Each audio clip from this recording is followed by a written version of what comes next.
कहानी की शुरुआत में हमें 2 लड़कियों को दिखाया जाता है जिनका नाम हंटर और बैकी था। ये दोनों लड़कियां 2000 फीट ऊपर एक टावर पर फंसी हुई थीं। उनमें नेटवर्क भी नहीं था, इसीलिए वे किसी को कॉल करके मदद भी नहीं मांग सकती थीं। इससे भी बुरी बात ये थी कि ये टावर एक रेगिस्तान के बीच में था, इसीलिए इनको कोई देख भी नहीं सकता था। और तो और अगर ये लड़कियां नींद लेने की कोशिश करती तो गिद्ध आकर इनके मांस को खाने लगते। अब हम देखते हैं कि लड़कियां इस टावर पर कैसे बचें। चलो मूवी स्टार्ट करते हैं। तो मूवी शुरू होती है 3 लोगों से, जिनमें एक लड़की बैकी अपने हस्बैंड डैन और अपनी सबसे अच्छी दोस्त हंटर के साथ माउंटेन क्लाइंबिंग कर रही थी। तभी डैन को एक छोटी सी केव दिखती है जिसमें वो अपनी ग्रिप बनाने के लिए उसमें हाथ डाल देता है, लेकिन अचानक ही उस केव में एक परिंदा बाहर निकलता है जिसकी वजह से डैन अपना बैलेंस खो देता है और नीचे गिरने लगता है, लेकिन सेफ्टी वायर से बंधे होने की वजह से वो बच जाता है। यहाँ डैन माउंटेन को पकड़ने की कोशिश करता है। हंटर और बैकी उसकी मदद करने के लिए उसके पास आ ही रही थी कि तभी डैन की सेफ्टी वायर टूट जाती है और वो नीचे गिरकर मर जाता है। यहाँ से सीन प्रेजेंट में 1 साल बाद दिखाया जाता है, जहाँ बैकी आज भी उस इंसिडेंट में मरे अपने हस्बैंड को याद करके बहुत दुखी थी। वो काफ़ी ज़्यादा ड्रिंक करने लगी थी जिसकी वजह से वो डिप्रेशन में थी और इस बात से उसके फादर जेम्स उसको लेकर काफ़ी ज़्यादा परेशान थे। वो बैकी को उस इंसिडेंट से मूव ऑन करने का कह रहे थे, लेकिन बैकी कोई बात मानने को तैयार ही नहीं थी। एक दिन बैकी अपनी लाइफ से परेशान होकर बहुत सारी दवाइयां एक साथ खाकर सुसाइड करने का सोचती है, लेकिन तब भी उसके फ़ोन पर हंटर की कॉल आती है जिससे वो सुसाइड नहीं करती। अगले दिन हंटर उसके घर जाती है। हंटर बैकी को उस इंसिडेंट से बाहर निकलने के लिए उसको कहती है कि उसने 367 टीवी टावर पर क्लाइंब करने का प्लान बनाया है और तुम भी मेरे साथ क्लाइंबिंग करने चल रही हो। अब क्योंकि हंटर जानती थी कि बैकी को एडवेंचर प्लेसेस पर जाना बहुत पसंद था और काफ़ी वक्त से उसने एडवेंचर भी नहीं किया था। बैकी इस टाइम काफ़ी परेशान थी, इसलिए वो हंटर को क्लाइंबिंग करने से मना कर देती है। लेकिन नेक्स्ट मॉर्निंग जब वो किचन में अपनी मेडिसिन लेने जाती है तो वो थोड़ा डिसाइड करती है कि वो उसके साथ क्लाइंबिंग करने के लिए जाएगी। इसके बाद हंटर और बैकी उस टावर की तरफ निकल जाते हैं। रास्ते में बैकी हंटर के फ़ोन में उसकी कुछ पुरानी फ़ोटो देखने लगती है। फ़ोटो को स्क्रॉल करते हुए वो एक फ़ोटो में नोटिस करती है कि हंटर के कंधे पर किसी लड़के का हाथ है। बैकी जब हंटर से उस लड़के के बारे में पूछती है तो हंटर कुछ भी बताने से मना कर देती है। यहाँ बैकी के मोबाइल पर उसके फादर की कॉल आती है, पर वो कॉल पिक नहीं करती। काफ़ी देर ड्राइव करने के बाद वो दोनों एक होटल में रुकती हैं। होटल में बैकी को पता चलता है कि हंटर अब तक यूट्यूब ब्लॉगर है और व्लॉगिंग की रिव्यू से ही वो अपनी ट्रैवलिंग का खर्चा उठाती है। इसी दौरान बैकी की नज़र विंडो के बाहर टीवी टावर पर पड़ती है जहां वो जा रहे थे। हंटर उसे बताती है कि यह यूनाइटेड स्टेट का चौथा बड़ा टावर है। नेक्स्ट डे बैकी और हंटर अपना सफ़र जारी रखते हैं। यहाँ पर हंटर ड्राइविंग करते करते ही अपने यूट्यूब चैनल के लिए व्लॉग बनाने लगती है। उसमें वो अपने व्यूअर्स को बताती है कि वो अपनी बेस्ट फ्रेंड के साथ टीवी टावर पर चढ़ने वाली है। इसके बाद फाइनली वो दोनों उस टीवी टावर के पास पहुंच जाती हैं, जहां उन्हें गेट पर डेंजर साइन के साथ ताला लगा हुआ मिलता है। इसीलिए वो दोनों गाड़ी को छोड़कर पैदल ही आगे जाने लगती हैं। रास्ते में उन्हें कुछ परिंदे एक मरे हुए जानवर को खाते हुए दिखते हैं। हंटर इस चीज़ को भी अपने व्लॉग में रिकॉर्ड कर लेती है और इस मरे हुए जानवर की फ़ोटो क्लिक करके अपने इंस्टाग्राम अकाउंट पर पोस्ट कर देती है, जिस पर उसको बहुत जल्द ही काफ़ी लाइक्स मिल गए थे। कुछ देर बाद वो दोनों टावर तक पहुंच गए। यहाँ पर हंटर अपना व्लॉग बनाना बंद कर देती है। वहीं बैकी टावर की ऊंचाई देखकर डरने लगी थी और उसे लगता है कि वो ये नहीं कर पाएगी, क्योंकि डैन के साथ हुए इंसिडेंट के बाद उसने कभी भी इतनी ऊंचाई का सामना नहीं किया था। लेकिन हंटर उसे उसका डर दूर करने के लिए कहती है, जिसके बाद हंटर सेफ्टी रोप को उसकी कमर से बांधकर टावर के ऊपर चढ़ना शुरू कर देती है। ये पूरा टावर काफ़ी पुराना हो चुका था, जिस पर जंग लगी हुई थी। इस टावर पर सीढ़ियाँ हिल रही थीं और नट भी काफ़ी लूज हो चुके थे। यहाँ पर ये दोनों काफ़ी ऊपर तक चढ़ चुकी थी। तभी बैकी के हाथ से एक सीढ़ी का एक पुराना हिस्सा टूटकर नीचे गिर जाता है, जिससे बैकी थोड़ा डर जाती है, लेकिन हिम्मत करके फिर से उस टावर के ऊपर चढ़ने लगती है। ऐसे ही आहिस्ता आहिस्ता वो आधे टावर तक वो पहुँच जाती है, यानी 1000 फीट, जहाँ से शहर काफ़ी छोटा दिखाई दे रहा था। ये दोनों यहाँ ये दोनों यहाँ थोड़ी देर आराम करने और पानी पीने के बाद फिर से क्लाइंबिंग करने लगती हैं। ये तो दोनों 1800 फीट ऊपर पहुंच चुकी थीं और अब सिर्फ 200 फीट ही ऊपर चढ़ना बाकी रह गया था। बेकी इतना ऊपर चढ़कर डरने लगती है क्योंकि वहाँ हवा बहुत तेज चल रही थी और सीढ़ियाँ भी काफ़ी पुरानी होने की वजह से हिल रही थी। बेकी हंटर से कहती है कि अब हमें वापस नीचे जाना चाहिए, लेकिन हंटर उसे बोलती अभी ऊपर आकर उन्हें हार नहीं माननी चाहिए और इसके बाद वो वापस से ऊपर चढ़ने लगती है। यहाँ से टावर के ऊपर चढ़ने का रास्ता काफ़ी खतरनाक था। रास्ते में लगी डिस्क को हंटर ने काफ़ी आसानी से पार कर लिया था और अब वो बेकी को भी ऊपर चढ़ने के लिए मदद कर रही थी। अब जैसे जैसे वो ऊंचाई पर जा रही थी वैसे वैसे हवा का प्रेशर भी बढ़ता चला जा रहा था, जिससे बेकी बहुत ज़्यादा डर गई थी। इसी बीच सीढ़ी के पुराने नेट एक एक करके अपने आप निकलने लगे थे, लेकिन इस बात से अनजान दोनों ऊपर चढ़ना जारी रखती हैं और फाइनली वो दोनों टावर के टॉप पर पहुंच जाती हैं, जहां एक और नट खोल कर नीचे गिर चुका था। यहाँ पर हंटर दोबारा से अपने व्लॉग बनाना शुरू करती है और वीडियो में अच्छे शॉट लेने के लिए वो ड्रोन कैमरा का इस्तेमाल करती है।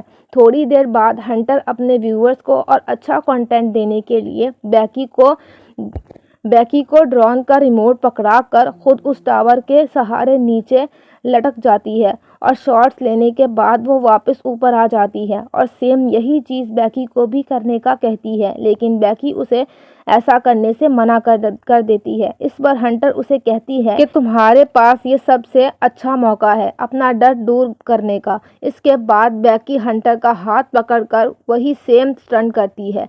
हंटर उसकी सेल्फी लेने लगती है। इसके बाद बेकी वापस से ऊपर आ जाती है। यहाँ पर बेकी अपने हस्बैंड डैन की अस्थियों को लेकर आई थी और वो डैन को याद करती हुई यहाँ डैन की अस्थियों को यहीं विसर्जन कर देती है। इस मोमेंट पर बेकी और हंटर दोनों काफ़ी इमोशनल हो गई थी। इसके बाद वो दोनों डिसाइड करती हैं कि इन दोनों को वापस जाना चाहिए, इसीलिए वो दोनों अपने सेफ्टी वायर को खुद से कनेक्ट करती हैं और बेकी नीचे जाना शुरू करती है। लेकिन जैसे ही वो पहला कदम सीढ़ी पर रखती है तो सीढ़ी टूट जाती है और वो सीढ़ी के साथ साथ नीचे जाने लगती है, लेकिन हंटर किसी तरह उसे पकड़कर वापस ऊपर खींच लेती है। यहाँ पर बेकी मौत के मुंह से वापस आई थी, जिससे वो डर के मारे जोर जोर से रोने लगती है और अचानक दोनों हंसती हैं और नीचे देखने पर उन्हें पता चलता है कि नीचे उतरने के लिए नीचे कोई सीढ़ी ही नहीं है। वो अपने फ़ोन पर चेक करती हैं, मगर उनके फ़ोन पर कोई नेटवर्क नहीं था और उनका बैग भी नीचे गिर चुका था, जिसमें उनके खाने पीने का सामान था। यहाँ टावर पर उन्हें एक इमरजेंसी बॉक्स मिलता है जिसमें एक दूरबीन और एक गन थी, पर ये दोनों चीज़ें उनके किसी काम की नहीं थी। ये सब देखकर बेकी हंटर पर भड़क जाती है, लेकिन हंटर उसे ये कहकर काम करती है कि सीढ़ियों की नीचे गिरने की आवाज़ सुनकर हो सकता है कोई आए, हमें बस इंतज़ार करना होगा जब तक कोई आ नहीं जाता। तभी हंटर नोटिस करती है कि पिछली बार सीढ़ियों के नीचे गिरने की वजह से बेकी के पैर पर चोट लगी थी और अब उस चोट से ब्लड बाहर आ रहा था। यहाँ पर हंटर बेकी की चोट पर अपनी शर्ट बांध देती है। कुछ देर बाद हंटर अपना मोबाइल चेक करती है, जहां उसने कुछ देर पहले एक मरे हुए जानवर की फ़ोटो अपलोड की थी। ये देखकर उन्हें एक आइडिया आता है कि क्यों ना वो एक हेल्प मैसेज लिखकर अपलोड करें। फिर वो अपना मोबाइल रस्सी से बांधकर नीचे फेंकती है ताकि हो सकता है कि नीचे सिग्नल्स मिल जाएं और मैसेज अपलोड हो जाए। हालांकि उनकी ये कोशिश नाकामयाब होती है। इसके बाद उन्हें ये लगता है कि ज़रूर ज़मीन पर तो नेटवर्क होगा, इसीलिए वो उस फ़ोन को अपने जूते में डालकर उसके चारों तरफ जुराबें फंसाकर जूते को नीचे गिरा देती हैं। यहाँ टावर पर अचानक बेकी का ध्यान हंटर के दूसरे पैर पर जाता है, जहाँ 143 का टैटू बना हुआ था, जिसे देखकर उसे याद आता है कि उसका हस्बैंड डैन हमेशा उसे आई लव यू कहने के लिए 143 कोड का इस्तेमाल करता था।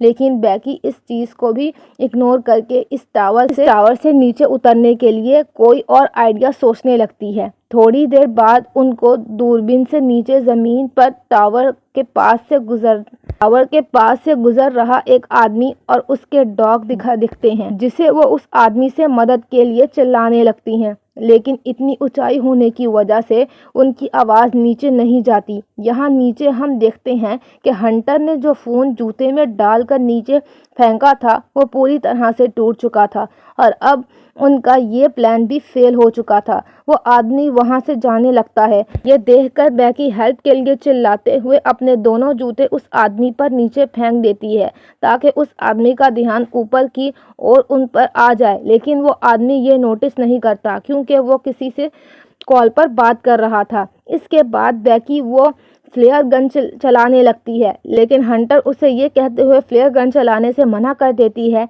कि अभी दिन है, अभी दिन का वक्त है, इसीलिए किसी को भी फ्लेयर गन का पता नहीं चलेगा। इसी दौरान वो दो और आदमियों को वहाँ थोड़ी दूर नोटिस करती है जो यहाँ पार्टी करने के लिए आए थे। उन्हें देखकर वो दोनों डिसाइड करती हैं कि थोड़ा अंधेरा होने पर वो दोनों इस फ्लेयर गन का इस्तेमाल करेंगी ताकि वो लोग उन्हें नोटिस कर सकें। थोड़ी देर बाद रात हो जाती है। बेकी फ्लेयर गन का यूज़ करती है जिससे वो दो आदमी उन्हें देख लेते हैं। यहाँ बेकी और हंटर अपने हाथ हिलाते हुए और ज़ोर-ज़ोर से चिल्लाकर उन्हें मदद मांगने की कोशिश करते हैं। इसके बाद वो दोनों दूरबीन से देखते हुए नोटिस करती हैं कि वो दोनों आदमी हंटर की कार के पास जा रहे थे, जिसे देखकर वो दोनों खुश हो जाती हैं। लेकिन उनकी मदद करने की बजाय वो दोनों आदमी उनकी कार चुराकर वहां से भाग जाते हैं। ये देखकर दोनों बहुत दुखी थीं और अब उन्हें कोई नया आइडिया भी समझ नहीं आ रहा था। अब वो क्या करें। यहाँ पर बेकी हंटर से उसके पैर के टैटू के बारे में पूछ ही लेती है, जहां हंटर ये रिवील करती है कि उसका डैन के साथ 6 मंथ तक अफेयर रहा था। इसीलिए वो उससे माफ़ी मांगती है कि उसने उसके हस्बैंड के साथ हुकअप करके बड़ी गलती करी। हंटर बताती है कि डैन उसे अच्छा लगता था और वो उससे प्यार भी करती थी, लेकिन डैन बेकी से ज़्यादा प्यार करता था, इसीलिए उसने डैन से जल्द ही ब्रेकअप कर लिया था। बेकी ये सुनकर और भी ज़्यादा डिसअपॉइंट हो जाती है कि उसकी बेस्ट फ्रेंड उसके हस्बैंड दोनों ही उसे चीट कर रहे थे। अगली सुबह बेकी अपना फ़ोन चेक करती है, जहां उन्हें पता चलता है कि इस टावर पर चढ़े हुए उन्हें 24 घंटे हो गए हैं। अब क्योंकि उन्हें काफ़ी भूख और प्यास भी लगी हुई थी, इसीलिए हंटर डिसाइड करती है कि वो नीचे डिस्क पे जाकर अपना बैग लेकर आएगी। लेकिन डिस्क से थोड़ी दूर रस्सी छोटी पड़ जाती है, जिससे वो बैग तक पहुंच नहीं पाती।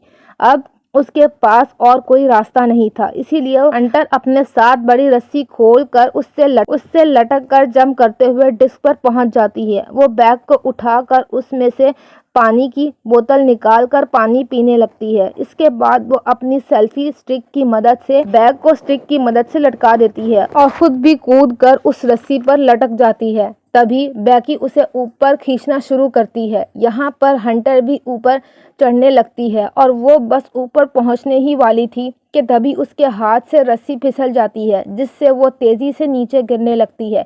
ये देखकर बेकी की धड़कन एकदम से तेज़ हो गई थी, क्योंकि अपने हस्बैंड को खोने के बाद अब वो अपनी बेस्ट फ्रेंड को नहीं खोना चाहती थी। लेकिन जैसे ही बेकी डरी हुई नीचे देखती है तो हंटर उसे रस्सी पर लटकी हुई दिखती है। हालांकि हंटर के हाथों में काफ़ी चोट लग गई थी, इसीलिए बेकी अपनी पूरी ताकत लगाकर हंटर को टावर के ऊपर खींच लेती है। थोड़ी देर बाद बेकी एक हेल्प नोट लिखकर ड्रोन पर फंसा देती है और ड्रोन के सहारे होटल तक पहुंचने की कोशिश करती है। लेकिन ड्रोन में बैटरी कम होने की वजह से वो ज़्यादा दूर तक नहीं जा पाता, इसीलिए वो उसे वापस अपने पास ले आती है। यहाँ अब फिर से दोनों टावर पर हेल्पलेस थीं। रात में बेकी को एक भयानक सपना आता है, जिसमें वो देखती है कि हंटर की इस टावर पर ही मौत हो गई और गीदड़ हंटर के जिस्म को खा रहे हैं। इससे वो डरी हुई उठती है, जिससे उसे पता चलता है कि ये सिर्फ एक सपना था। नेक्स्ट मॉर्निंग बेकी के दिमाग में एक आइडिया आता है कि वो टावर के ऊपर लगी लाइट से ड्रोन को चार्ज कर सकती है। इसके बाद वो टावर की पोल पर चढ़कर जैसे ही ड्रोन को चार्ज पर लगाती है तो वो देखती है कि प्लग काफ़ी लूज था, इसीलिए बेकी को ऊपर लटके हुए ही चार्ज को पकड़े रखना था। जब तक ड्रोन की बैटरी चार्ज नहीं हो जाती। वो काफ़ी टाइम से उस पुल को पकड़े हुए रखने की वजह से बैकी के हाथ धीरे धीरे करके सुन पड़ने लगे थे। और इससे भी बुरी बात यह थी कि अब यहाँ पर काफ़ी सारे गीदड़ आकर उस पर अटैक कर रहे थे, जिससे बैकी के हाथ से बैग नीचे गिर जाता है। थोड़ी देर बाद ड्रोन की बैटरी फुल हो जाती है, जिससे बैकी नीचे आ जाती है। इसके बाद वो ड्रोन के होटल में पहुंचाने की कोशिश करती है, लेकिन जब वो ड्रोन होटल तक पहुंचने ही वाला था तो उसकी टक्कर एक ट्रक से हो जाती है, जिससे वो बिल्कुल टूट गया था और ड्रोन कैमरा से भी कुछ दिखाई नहीं दे रहा था। ये देखकर वो दोनों और भी ज़्यादा डर गई थीं, क्योंकि अब उनके पास बचने के लिए कोई ऑप्शन नहीं था। वो थकी हारी उस टावर पर हार मानकर बैठ जाती हैं। शाम के वक्त तूफान बनने लगते हैं, जिससे उनका जिंदा रहना और भी ज़्यादा मुश्किल हो गया था।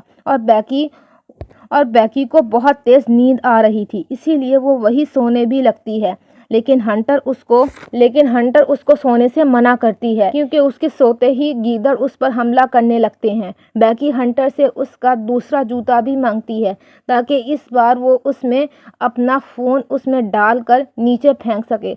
हंटर उससे कहती है कि मेरा जूता तो नीचे डिस्क पर ही गिरा हुआ है। यहाँ पर कहानी में एक बड़ा ट्विस्ट आता है। हमें पता चलता है कि जब हंटर नीचे डिस्क पर कूदी थी तो उसी टाइम नीचे कूदने की वजह से हंटर की मौत हो गई थी, और उसके बाद से बैकी अकेली ही सरवाइव कर रही थी। बैकी को हेलुसिनेशन होने लगी थी, जिसमें वो हंटर की प्रेजेंस को इमेजिनेशन कर रही थी। रात में बैकी तूफान में सरवाइव करने के बाद अपने फादर के लिए एक वीडियो मैसेज रिकॉर्ड करती है, जिसमें वो बताती है कि वह वापस घर आना चाहती है। वहीं दूसरी ओर उसके फादर जेम्स भी उसको लेकर बहुत परेशान थे। दिन में जब बैकी उस टावर पर सोई हुई थी, जब एक गीदड़ बैकी की चोट पर से उसका मांस खाने लगता है, लेकिन अब क्योंकि बैकी को काफ़ी भूख लग रही थी, इसीलिए वो उस गीदड़ को ज़ोर से पकड़कर टावर की मेटल से उसे जान से मारकर खाने लगती है, जिससे उसमें थोड़ी जान आ जाती है। वो रस्सी के सहारे नीचे डिस्क पर उतरती है। यहाँ हंटर की डेड बॉडी पड़ी थी। इसके बाद वो अपने डैड जेम्स को मैसेज करती है कि वो इस टावर पर फंसी हुई है, और अपने फ़ोन को हंटर के जूते में डाल देती है। लेकिन इस बार वो इस जूते को हंटर की डेड बॉडी में घुसाकर उसकी डेड बॉडी को नीचे फेंक देती है। इसके बाद रात में उसके फादर जेम्स को बैकी का मैसेज मिलता है, और वो जल्दी से पुलिस को कॉल करके वहाँ टावर तक पहुँचते हैं। और जैसे ही वो उस टावर तक पहुँचते हैं तो वो देखते हैं कि पुलिस एक डेड बॉडी को कवर कर रही थी। ये देखकर उसे लगता है कि ये उसकी बेटी बैकी की डेड बॉडी है, जो जिंदा नहीं बच पाई। तभी उसे अपनी बेटी पुलिस की कार के पास दिखती है, जिसके बाद वो दोनों एक दूसरे को गले लगाते हैं। इसके साथ ही ये अमेजिंग मूवी यहीं पर ख़त्म हो जाती है।